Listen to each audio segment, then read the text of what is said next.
नमस्कार। आज हम एक ऐसी कहानी पर ज़रा विस्तार से जानेंगे जो सुनने में थोड़ी फिल्मी सी लगती है लेकिन है 100% सच्ची। ये कहानी है मनोज कुमार शर्मा की। चंबल के एक छोटे से गांव से आईपीएस अफसर बनने तक का उनका जो सफ़र रहा है, कमाल का। हमारे पास जो जानकारी है वो उन्हीं के अनुभवों पर आधारित है। 12th फेल नाम से भी इसे कई लोग जानते हैं। तो आज हम इसी सफ़र के कुछ अहम पड़ावों को, उनके संघर्षों को और उनसे मिलने वाले सबकों को समझने की कोशिश करेंगे। तो कहानी शुरू होती है मध्य प्रदेश के चंबल इलाके से। अब देखिए, चंबल का नाम आते ही मुश्किल हालात जहन में आते हैं ना। हाँ बिल्कुल, बीहड़, चुनौतियां। वहीं पले बड़े मनोज। उनके पिता एक सरकारी कर्मचारी थे, बेहद ईमानदार। और उस ईमानदारी की कीमत भी चुकानी पड़ी। जब उन्होंने भ्रष्टाचार के खिलाफ आवाज उठाई तो उन्हें सस्पेंड कर दिया गया। अच्छा। घर में पैसों की तंगी आ गई। तो ये जो कश्मकश थी ना ईमानदारी और बेईमानी के बीच की, ये मनोज ने बचपन से देखी। हाँ और फिर आया वो टर्निंग पॉइंट, 12वीं की बोर्ड परीक्षा। हाँ, ये बहुत दिलचस्प है। उस जमाने में और खासकर उस इलाके में नकल वो एक आम बात थी, मतलब जैसे रिवाज हो। सही, सिस्टम का हिस्सा जैसा। मनोज और उनके सारे दोस्त सब इसी भरोसे थे कि भाई नकल करके पास हो जाएंगे। लेकिन तभी ठीक परीक्षा के टाइम पर एक सख्त पुलिस ऑफिसर की पोस्टिंग होती है, डीएसपी दुष्यंत सिंह। अच्छा। वो पहुंचते हैं एग्जाम सेंटर पर और सख्ती से नकल रुकवा देते हैं, बिल्कुल बंद। अरे बाप रे। नतीजा, मनोज फेल। और सिर्फ मनोज नहीं, स्कूल के सारे छात्र 12वीं में फेल। ओहो, ये तो बड़ा झटका रहा होगा सबके लिए। हाँ, बहुत बड़ी नाकामी थी। लेकिन जैसा हम आगे देखेंगे, ये अंत नहीं था। ये तो एक अजीब सी शुरुआत थी। अच्छा। और मजे की बात ये है कि मनोज इस घटना से डीएसपी साहब से नाराज नहीं हुए, बल्कि वो उनसे प्रभावित हो गए। हाँ, ये वाकई अनोखी बात है। आमतौर पर तो गुस्सा आता है ऐसे में। उन्हें उस अफसर की ईमानदारी में, उनके पद की ताकत में, उस रुतबे में कुछ ऐसा दिखा जिसने उन्हें खींच लिया। डीएसपी ने उन्हें ज्यादा कुछ नहीं कहा, बस एक सलाह दी, चीटिंग छोड़ो। बस इतना ही? हाँ, बस इतना ही। और ये छोटी सी बात मनोज के मन में बैठ गई और यहीं से कहते हैं ना वो बीज पड़ा पुलिस अफसर बनने का, डीएसपी जैसा बनने का। ये सच में एक निर्णायक क्षण है। देखिए, अक्सर हम असफलता को बिल्कुल अंत समझ लेते हैं, लेकिन यहाँ क्या हो रहा है? एक फेलियर, एक नाकामी सीधी प्रेरणा बन रही है। वो जो डीएसपी की सख्ती थी, जो शायद बाकियों के लिए सिर्फ एक मुसीबत थी, वो मनोज के लिए एक आदर्श बन गई। ये दिखाता है कि ईमानदारी, उसूलों पर टिके रहने का असर कितना गहरा हो सकता है, खासकर नौजवानों पर। सही। एक रोल मॉडल का मिल जाना, भले ही अनजाने में, किसी की जिंदगी की पूरी दिशा बदल सकता है। यहाँ डीएसपी का किरदार एक कैटलिस्ट जैसा है, एक उत्प्रेरक। बिल्कुल। और इसी नई प्रेरणा के साथ मनोज ने फिर से तैयारी की, दोबारा परीक्षा दी, इस बार पूरी ईमानदारी से। 12वीं पास कर ली। हाँ, 3rd डिवीजन में ही सही, पर पास कर ली। ये बड़ी बात थी, ईमानदारी से पास होना। अब लक्ष्य था डीएसपी बनना। उसके लिए राज्य की परीक्षा एमपीपीएससी पास करनी थी। वो अपनी दादी के पास गए। दादी ने अपनी जिंदगी भर की जमा पूंजी, जो भी थोड़ी बहुत थी, वो उन्हें दे दी। वाह। वो पैसे लेकर ग्वालियर के लिए निकले। लेकिन सफर में ही किस्मत ने फिर धोखा दिया।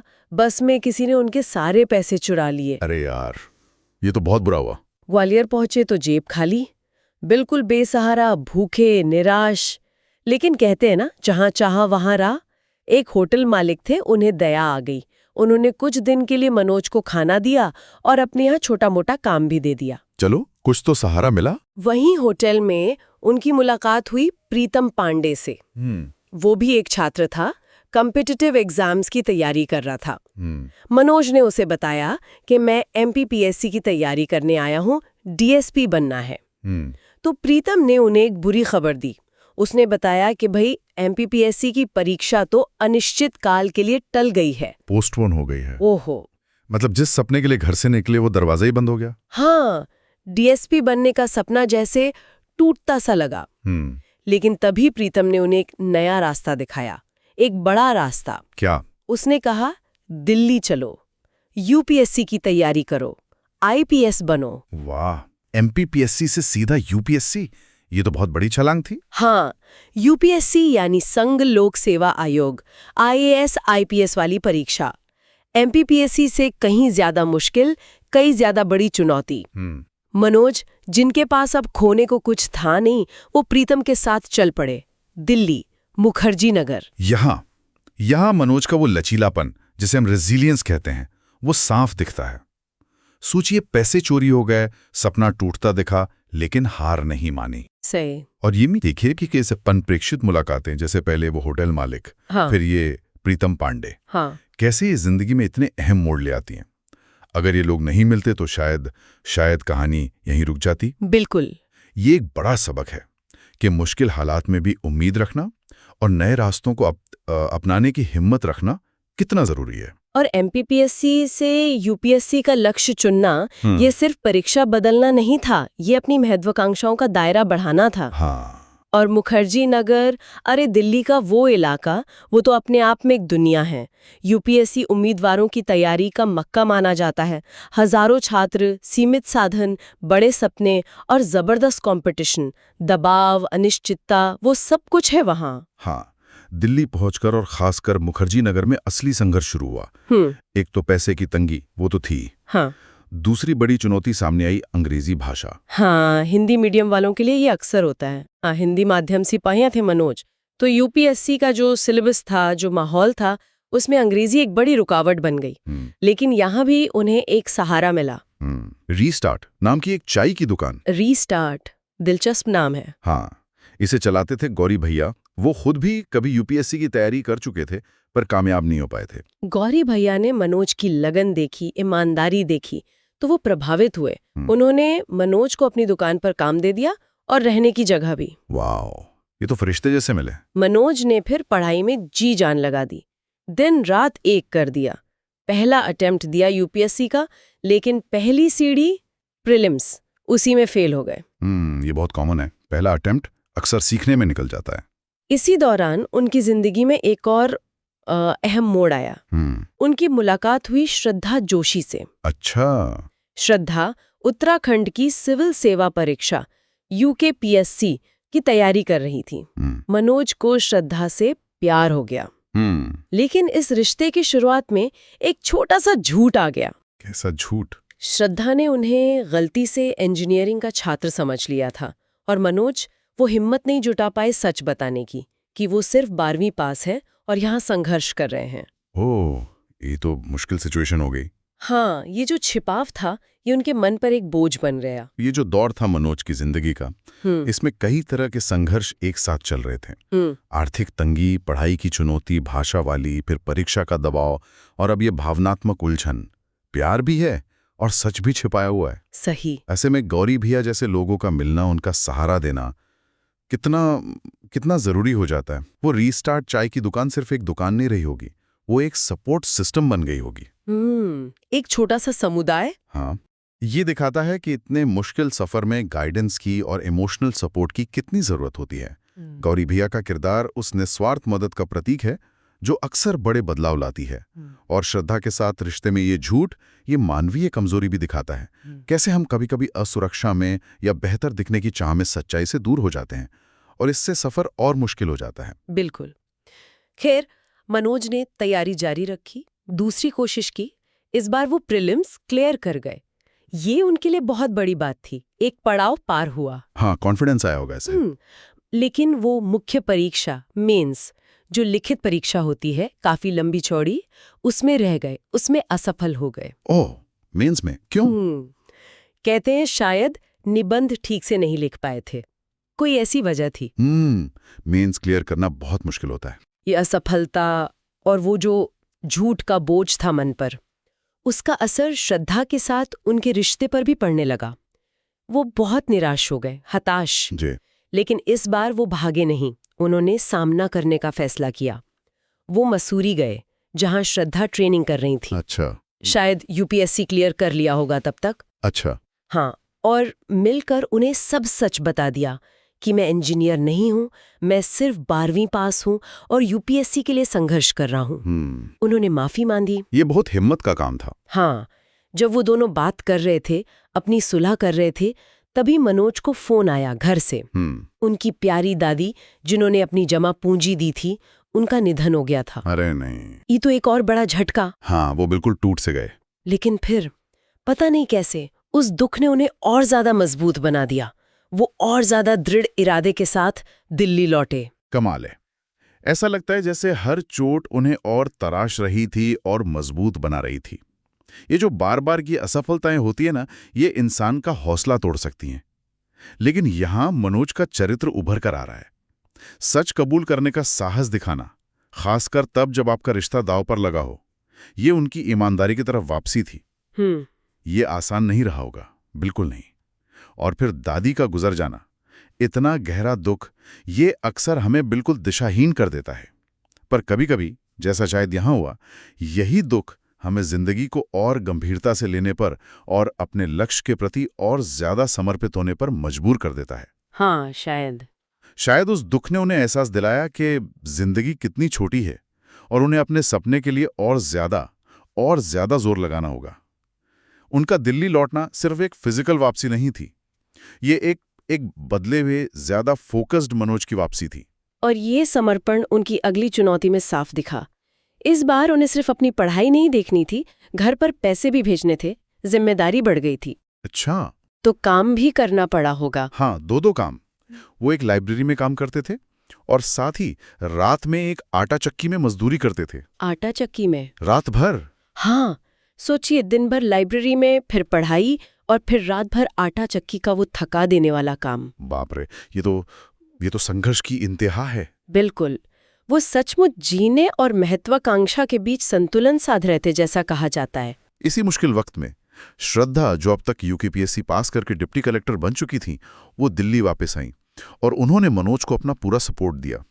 ये मनोज के लिए एक बहुत बड़ा इमोशनल सहारा बना। ये बहुत जरूरी होता है ऐसे समय में।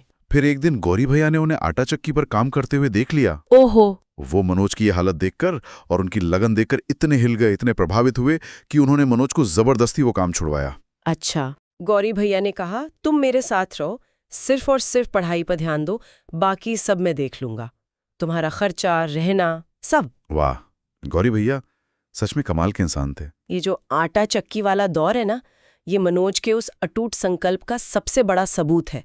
लेकिन इससे भी ज्यादा महत्वपूर्ण बात जो यहाँ दिखती है, वो है सपोर्ट सिस्टम की भूमिका। हाँ। श्रद्धा का कामयाब होने के बाद भी वापस आकर साथ देना और गौरी भैया का इस तरह निस्वार्थ भाव से मदद करना, ये दिखाता है कि सिर्फ व्यक्तिगत टैलेंट और मेहनत ही काफी नहीं होती। सही समय पर मिला इमोशनल और प्रैक्टिकल सहारा कितना निर्णायक हो सकता है। बिल्कुल। गौरी भैया का वो दखल देना सिर्फ मदद नहीं थी, वो एक तरह से मनोज को उनके लक्ष्य के और करीब धकेलना था। उन्हें उस रोजमर्रा की जद्दोजहद से निकालकर पूरी तरह तैयारी पर फोकस करने का मौका देना था। और इसी मिले-जुले समर्थन की बदौलत श्रद्धा और गौरी भैया के सपोर्ट से मनोज ने आखिरकार यूपीएससी की मुख्य परीक्षा मेंस पास कर ली। हाँ, वो मुश्किल पड़ाव पार हो गया। अब आया आखिरी पड़ाव, इंटरव्यू, पर्सनालिटी टेस्ट। यहां मनोज ने कोई बनावट नहीं दिखाई, कोई मुखौटा नहीं पहना। इंटरव्यू पैनल के सामने उन्होंने अपनी पूरी कहानी रख दी, ईमानदारी से। 12वीं में फेल होने से लेकर पैसे चोरी होने, अंग्रेजी की दिक्कत, आटा चक्की में काम करने तक, सब कुछ। ये तो बड़ा रिस्क था। आमतौर पर लोग अपनी कमजोरियां छिपाते हैं इंटरव्यू में। हाँ, लेकिन उनकी ये बेबाकी, उनकी सच्चाई, उनके संघर्ष की कहानी, उसने पैनल के सदस्यों को छुआ, उन्हें प्रभावित किया। उन्होंने शायद उनकी कमजोरियों में ही उनकी ताकत देख ली, उनका जुझारूपन देखा। नतीजों का इंतजार हो रहा था। उसी दौरान श्रद्धा ने उन्हें एक चिट्ठी भेजी। अच्छा। उस चिट्ठी में श्रद्धा ने उन्हें शादी के लिए प्रपोज किया था और लिखा था कि रिजल्ट चाहे जो भी हो, वो हमेशा उनके साथ रहेंगी। वाह, ये तो बहुत खूबसूरत बात है। ये उनके रिश्ते की गहराई दिखाता है। इंटरव्यू में वो ईमानदारी, हाँ, वो जोखिम भरा कदम था, लेकिन मनोज की वही प्रामाणिकता, वही सच्चाई उनकी सबसे बड़ी ताकत बन गई। ये उनके कैरेक्टर का विकास भी दिखाता है। शुरू में जो मनोज अपनी पहचान छिपा रहे थे, अब वो अपनी पूरी कहानी को बिना किसी झिझक के, बिना लाग लपेट के बताने का साहस रखते थे। सही। ये दिखाता है कि खुद को स्वीकार करने में और सच बोलने में कितनी शक्ति होती है। और श्रद्धा का वो पत्र, वो उस अटूट बंधन और समर्थन का प्रतीक है जो सफलता या असफलता से परे होता है। ये मानवीय रिश्तों की खूबसूरती है। और फिर वो दिन आया जिसका मनोज ने सालों इंतजार किया था। 2 महीने बाद जब यूपीएससी के नतीजे आए तो मनोज कुमार शर्मा का नाम लिस्ट में था। अरे वाह, बन गए आईपीएस। हाँ, वो आईपीएस अधिकारी बन गए। चंबल के एक छोटे से गांव का लड़का जो 12वीं में फेल हुआ था, वो अब आईपीएस था। कहानी का अंत भी उतना ही असरदार है। 1 साल बाद नवनियुक्त आईपीएस अधिकारी मनोज कुमार शर्मा वापस जाते हैं मंदसौर, उसी पुलिस स्टेशन में, या शायद उस इलाके में जहां कभी डीएसपी दुष्यंत सिंह पोस्टेड थे। अच्छा, उनसे मिलने? हाँ, वो उन्हें ढूंढते हैं, मिलते हैं, उन्हें सैल्यूट करते हैं और उन्हें धन्यवाद देते हैं ईमानदारी का वो पाठ पढ़ाने के लिए। कमाल है। वही ईमानदारी जिसने उन्हें कभी 12वीं में फेल कराया था, आज उसी ईमानदारी के रास्ते पर चलकर वो आईपीएस बने थे। जैसे एक सर्कल पूरा हुआ। हाँ बिल्कुल, जीवन का चक्कर। मनोज और श्रद्धा की शादी हो जाती है और उनके पुराने दोस्त प्रीतम पांडे, वो भी आखिरकार पत्रकारिता में अपना रास्ता ढूंढ लेते हैं, अपनी पहचान बना लेते हैं। ये जो फुल सर्कल वाली बात है ना, ये बहुत महत्वपूर्ण है। डीएसपी को धन्यवाद देना सिर्फ एक फॉर्मेलिटी नहीं थी, ये अपनी जड़ों को याद रखना था, उस सिद्धांत के प्रति सम्मान दिखाना था जिसने अनजाने में ही सही उन्हें सही रास्ता दिखाया था। ये दिखाता है कि सफलता आपको बदल सकती है, लेकिन अपनी बुनियाद को नहीं भूलना चाहिए। और प्रीतम पांडे की सफलता, वो भी कहानी का एक अहम हिस्सा है। ये याद दिलाता है कि हर किसी का सफर अलग होता है, मंजिल अलग होती है, और सच्ची सफलता वही है जहां आप अपनी पहचान और अपना संतोष पाते हैं। सही कहा। ये सिर्फ एक व्यक्ति की जीत की कहानी नहीं है, ये साझा संघर्ष की, दोस्ती की और अलग अलग रास्तों पर मिली मंजिलों की कहानी है। तो इस कमाल के सफर से, इस पूरी कहानी से हम क्या सीख सकते हैं, क्या निचोड़ निकाल सकते हैं? मुझे लगता है कई बातें तो बिल्कुल साफ है, जैसे ईमानदारी का महत्व, चाहे रास्ता कितना भी मुश्किल क्यों ना हो। बिल्कुल। फिर वो अटूट दृढ़ संकल्प, बार बार गिरना लेकिन फिर उठ खड़ा होना, वो हिम्मत। हाँ, परसिवरेंस। असफलताओं को सीढ़ी बनाना, उनसे सीखना और आगे बढ़ते जाना, और शायद सबसे बढ़कर एक मजबूत सपोर्ट सिस्टम की ताकत। वो परिवार, वो दोस्त या गौरी भैया जैसे निस्वार्थ लोग जो मुश्किल वक्त में आपका हाथ थाम सके। आपने बिल्कुल सही निचोड़ निकाला है। ईमानदारी, दृढ़ता और समर्थन, ये इस कहानी के मजबूत स्तंभ हैं। लेकिन ये कहानी मुझे एक और गहरे सवाल पर सोचने को मजबूर करती है। क्या? मनोज की कहानी हमें प्रेरणा तो देती है, इसमें कोई शक नहीं, पर क्या ये सिर्फ एक एक्सेप्शन है, एक अपवाद? क्या हमारे समाज में, हमारी शिक्षा व्यवस्था में या हमारे आसपास ऐसे और गौरी भैया, ऐसी और रीस्टार्ट जैसी जगहों की जरूरत नहीं है? ऐसी जगहों की, ऐसे लोगों की जो संघर्ष कर रहे युवाओं को, जिनके पास शायद साधन कम है, उन्हें सहारा दे सकें। ये बहुत जरूरी सवाल है। ये कहानी इस बात पर विचार करने का एक अवसर देती है कि कैसे हम एक ऐसा माहौल बना सकते हैं जहां प्रतिभा, लगन को सही मार्गदर्शन और समर्थन मिले, ताकि मनोज कुमार शर्मा जैसी प्रेरणादायक कहानियां सिर्फ कुछ गिनी चुनी न रह जाएं, बल्कि और भी आम हो सकें। ये एक विचार है जिसके बारे में हमारे श्रोता सोच सकते हैं।